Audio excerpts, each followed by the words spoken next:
What's going on, Spitfires? Welcome back to another episode of the Spitfire Podcast. I am your host, Lauren Lemunyon, the Spitfire Coach, and I hope you are all doing well. I hope you're safe. I hope you're taking good care of not just your physical health, but your mental health. We are still in very uncertain times from the pandemic, from employment, politically, racially, socially. Things are kind of literally on fire in the world.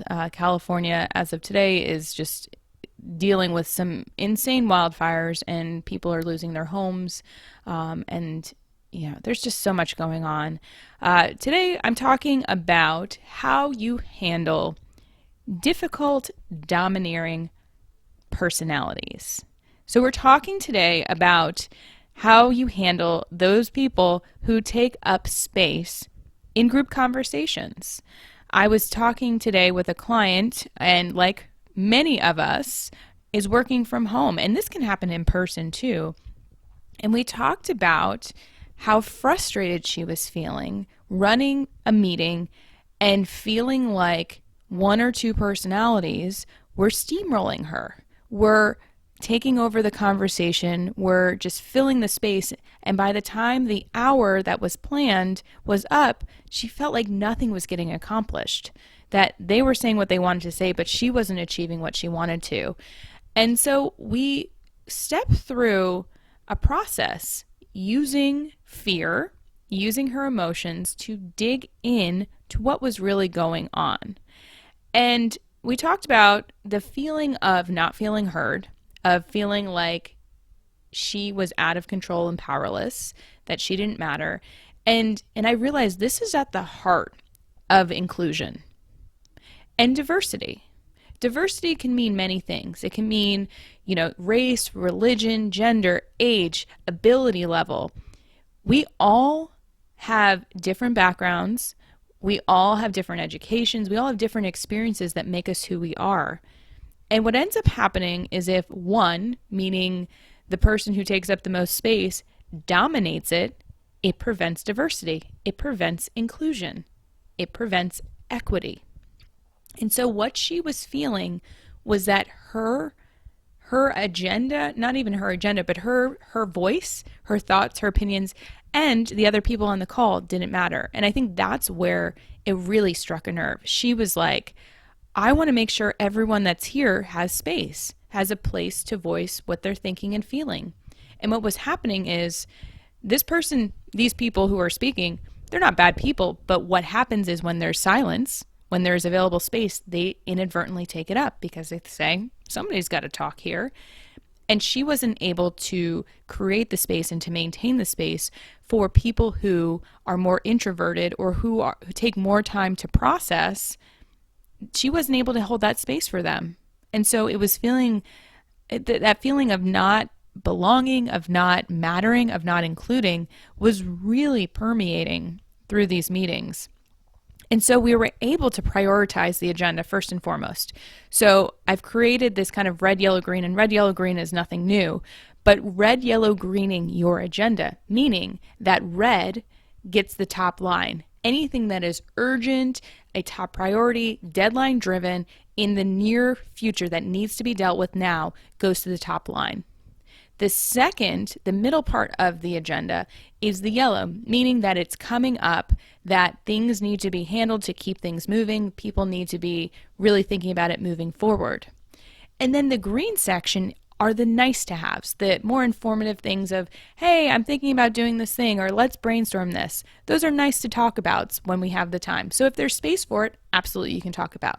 And the reason for doing that is you are you are kind of subconsciously sectioning off the different urgency, the different space levels, which means that when you bring up a topic that is deadline driven, and someone starts to steer it off to the course that they want to talk about, that's actually a green, you, as the meeting holder, have every right to steer it back into the red section.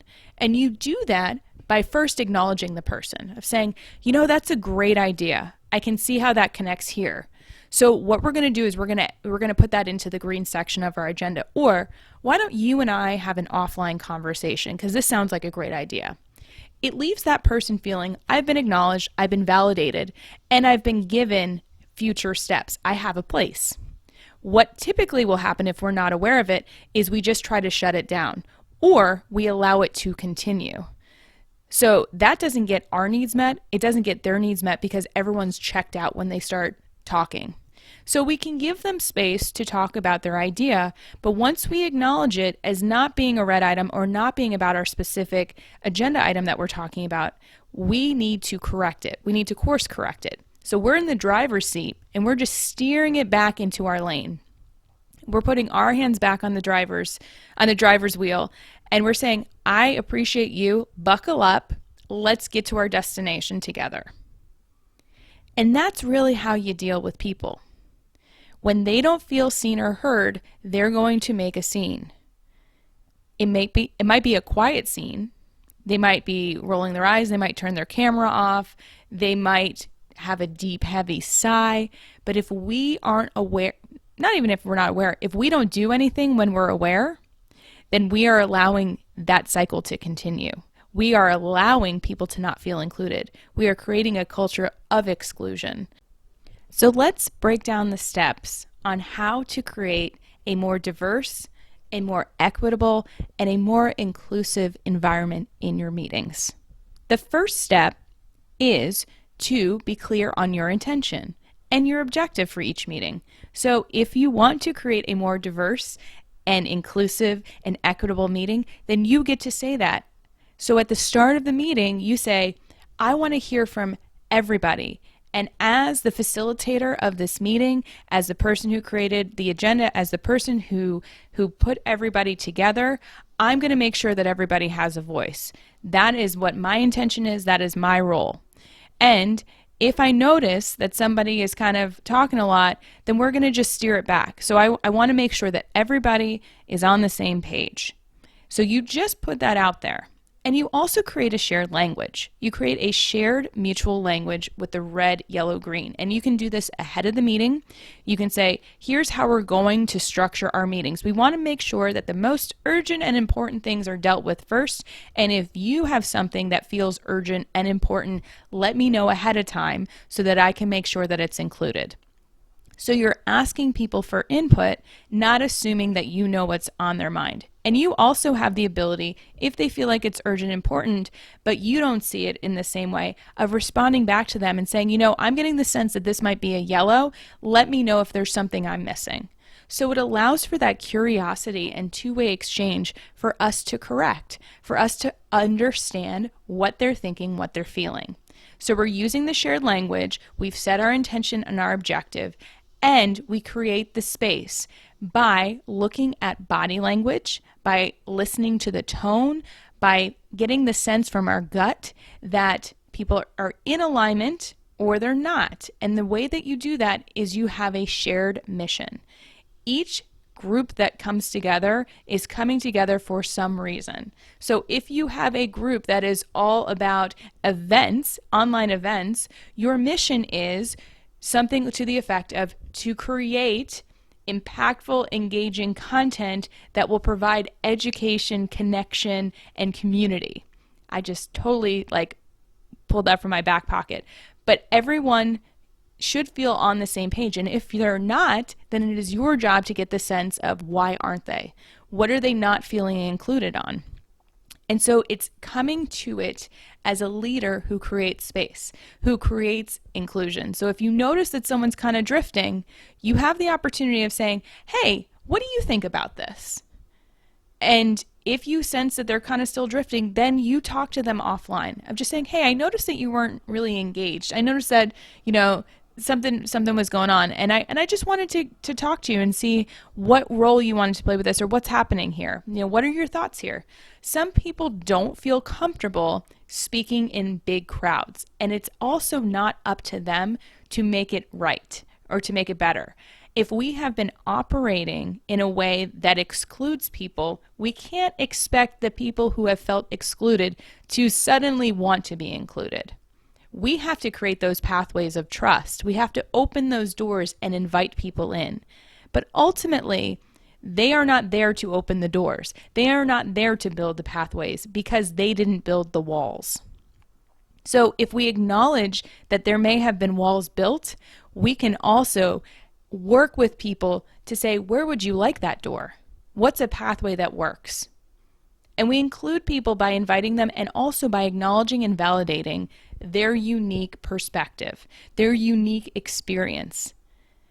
If we don't know, we don't know. And the problem is that when we get into our stress reaction, anything that isn't what we think is right or anything that we haven't experienced, our brain is like, nope, that doesn't feel familiar. That must be wrong.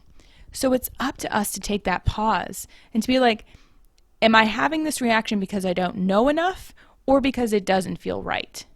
And typically it will be because you don't know enough. Once you know, you can then make a judgment call of this is in alignment or this is out of alignment. But if we are quick for that knee-jerk reaction, that is a key indicator that we're in our stress reaction. And we can't be open and inclusive leaders if we're in our stress reaction. That's where we just go to like reactive mode of protection or fight. So first, take a deep breath and get clear on your intention for your meeting. Create a shared language. Notice when things feel in or out of alignment. Call things out when they're great. Call out great ideas. Acknowledge people for their amazing ideas. And if somebody feels like they're on the fringes or they're not included, it is up to you to have those honest conversations and to open the doors for people.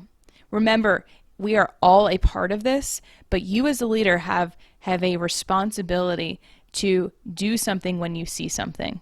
Not to brush it under the rug, not to avoid it, but to use your voice to bring people in, to empower them to activate their own leadership ability. I hope this was helpful. I hope that you are including people and bringing people to the table, whether you are working remotely or you're doing social distancing in an office. But remember to take yourself out of it, to depersonalize. This isn't about you. This is about all of us. And when we can speak from the we can bring everybody together and create some really awesome stuff. So you guys keep being awesome, and I'll check you on the flip side.